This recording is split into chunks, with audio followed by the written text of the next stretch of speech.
Hey y'all, welcome back to Come Home with Jennah. I have a very interesting episode for y'all today. We are going to be discussing what forbearance is, why everybody in the bigger pockets community and all of the investor communities are thinking it is a great opportunity for them, and if you are a homeowner that participated in this program, what does that mean for you right now? How is this going to affect our market, if at all? And why did we even have forbearance? What the heck is forbearance? So stick around if any of this is interesting to you, and it should be, because it affects the market as a whole, not only just in Texas, but across the country, because this was a program that was put into place in 2020 during the CARES Act when we were at the beginning of the pandemic. So let's get it started. Forbearance. Essentially, forbearance is saying that your lender or whoever is servicing your mortgage is allowing you to have a pause in your payments. Now, you still have to pay that money towards your mortgage. However, there was a little bit of relief. So there were a few programs that allowed 6 months, then it was 18 months. But there was an amount of time where you did not have to pay your monthly mortgage on the date that it was due. Now, typically, without a forbearance program, you would pay your mortgage on the first of every month, and you have a small grace period. And then if you hit the 15th of the month and you still had not paid your mortgage, then they would start to add interest onto that payment, so it would become higher.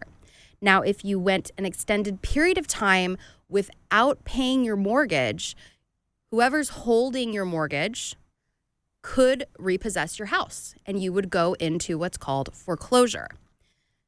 We did not want that to happen. Foreclosures happened in 2008. That is the very short one-word reason for the housing bubble in 2008. Was foreclosures. People could not afford to pay what they owed on their homes, and they were repossessed. And then the banks could not sell those homes because they were valued at such a lower number than what they were purchased for. So in the CARES Act, forbearance came in 2020 when we were all staying at home and being afraid of the pandemic and just kind of living in that such a weird time, wasn't it? It was so weird. So it gave Americans relief because we didn't know what was coming, but we also wanted to make sure that our country and our homeowners were going to be able to have homes and not be homeless. So 75% of the loans for homes right now are federally backed. And the CARES Act affected those loans specifically. So there were quite a few homes that went into forbearance programs. So this might look like, say my mortgage is $2,500 a month, and it is May. And I negotiated with my mortgage servicer that I, want to utilize this CARES Act and I need a small break of time. So most likely, those payments were just tacked on to the end. So there is a sheet of paper when you close that tells you the percentage that you still owe on your home. So that paper got adjusted.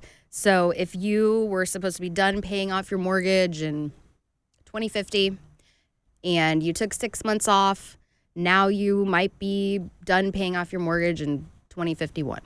So those payments didn't go away. They just got tacked on the end to give you a little breathing room in case you lost income due to the pandemic. So that is the very high level overview of what forbearance is, how it was utilized, and why this program came into effect in 2020 during the COVID pandemic. So in order to participate in the forbearance program, you would need to have had a federally backed mortgage. This is not a conventional loan. This would be an FHA loan. This would be a VA loan. This would be a USDA loan, anything that the US government backs up, meaning they have agreed that they think that you can pay this mortgage off based on your circumstances. So if you had a conventional loan, this probably didn't affect you. I think there were some conventional loans where, due to the circumstances, the lenders were a little more lenient, but as a whole, I'm not talking about that right now. I am just talking about federally backed mortgages where the government is securing your loan for you. So the reason why we keep hearing about there's going to be a bubble, is because, and I don't love this, but I've just been seeing a lot of this, especially on social media and in the news, that investors are looking for this as an opportunity because you see, it is time for these households to start paying back what they owe, and they can't skip payments anymore. The time has run out for this forbearance program. So what does that mean for you? What does that mean for me? And what does that mean to these people that participated in the forbearance program? So the interesting part is the number of loans and people that took advantage of the forbearance program. So I think the media makes it sound like more households used this than actually did. So in May 2020, the use of the forbearance provision peaked at about 3.4 million mortgages. That sounds like a large number, but that's only 7% of all mortgages held in the United States. So in reality, we are talking about a very small percentage. Additionally, because of the way the forbearance program worked, in addition to the federal lending guidelines that were put in place after 2008, these people could pay their mortgages if it weren't for the pandemic, if it weren't for, we call it force majeure. So something that nobody is in control of. It is an act of nature, an act of God, an act of something outside of our control. So it was a very precarious time for the world. I know you know, because we were all there together. And this was really useful, and it was successful based on the numbers. So 7% of those home loans, they took advantage of this program. Most of them have paid back what they owe already. Now, because of our housing industry and the amount of equity that these people have in their homes, because of where we live, how values have increased, most people, if they couldn't afford to continue paying their mortgage at this point, which now it's 2022, they would be able to sell their home, and they would have such a large equity stake, meaning their home is worth more, most likely, than what they owe on it, that even if they were in trouble because of the way the market is, they could sell their home and they would walk away and be able to purchase something else or rent or choose to do something different, but that home would get paid off. Foreclosures are not skyrocketing. And that is what I'm hearing from a lot of investors. They're waiting for everyone to foreclose on their home. What is a foreclosure? It means you can't pay back what you owe on the house, so the bank comes and takes the house. That's all it is. So some investors are looking at this as an opportunity. I understand. I get it. We all want opportunities. But because of what I do and because of why I do what I do, I believe in the American dream. I believe in homeownership. I believe that this is a vehicle where most average Americans can use this as an investment vehicle and where their house becomes their bank. And this is also where the forbearance program really worked out beneficially because of all of those extra lending guidelines. So people can afford their payments. Most of them are paying them back. We're not seeing a massive rise in foreclosures.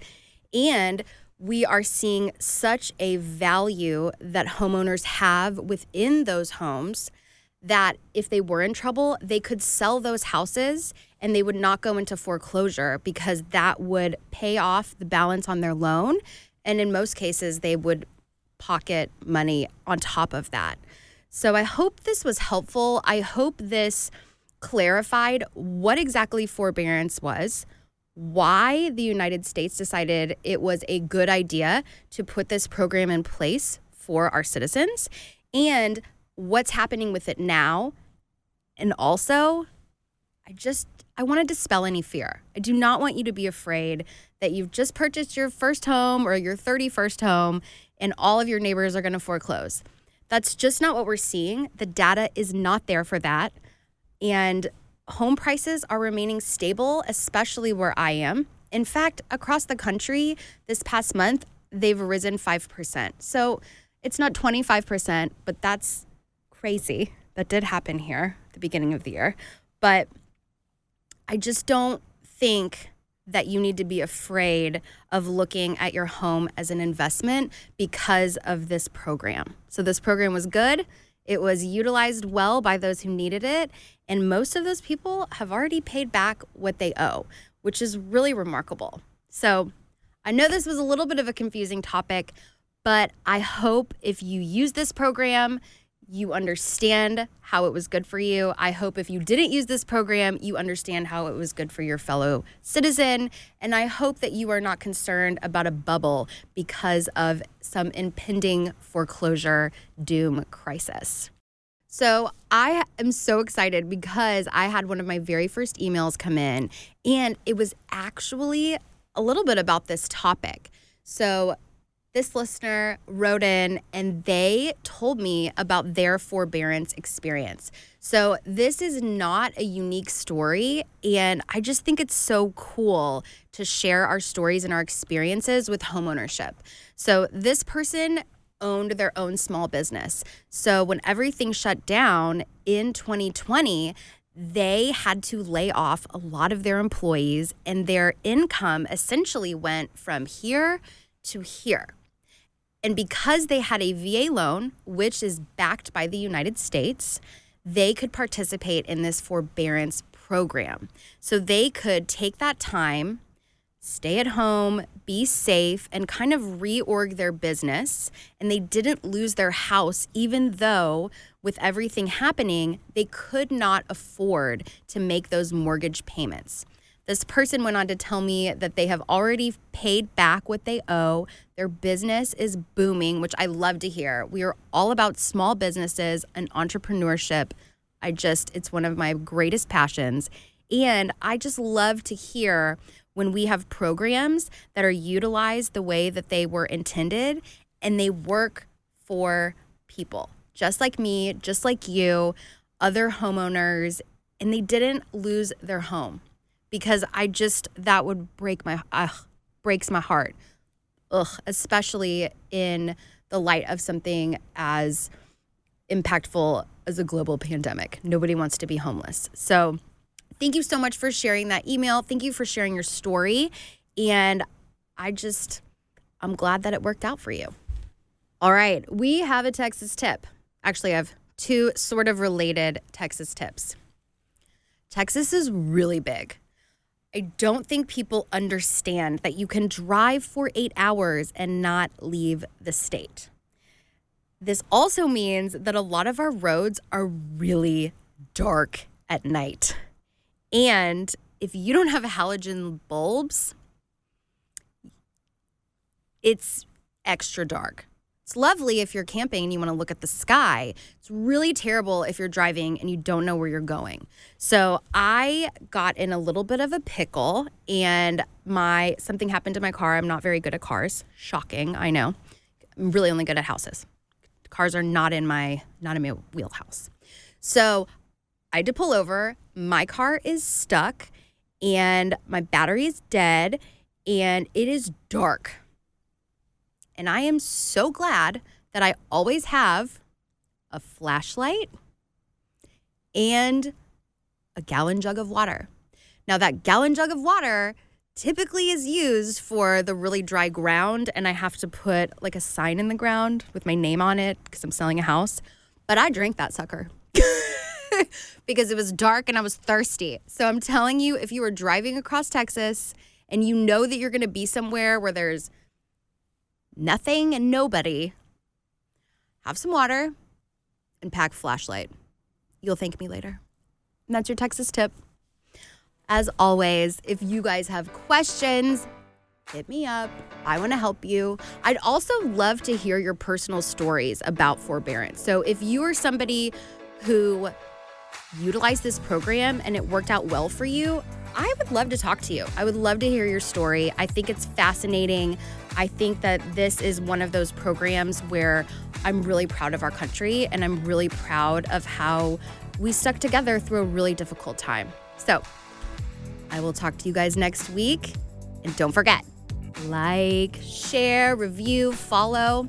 If you haven't told your friends about me, I'm annoyed. I gotta tell you. I'm kidding. I'm not annoyed, but tell a friend. All right, see you guys next week.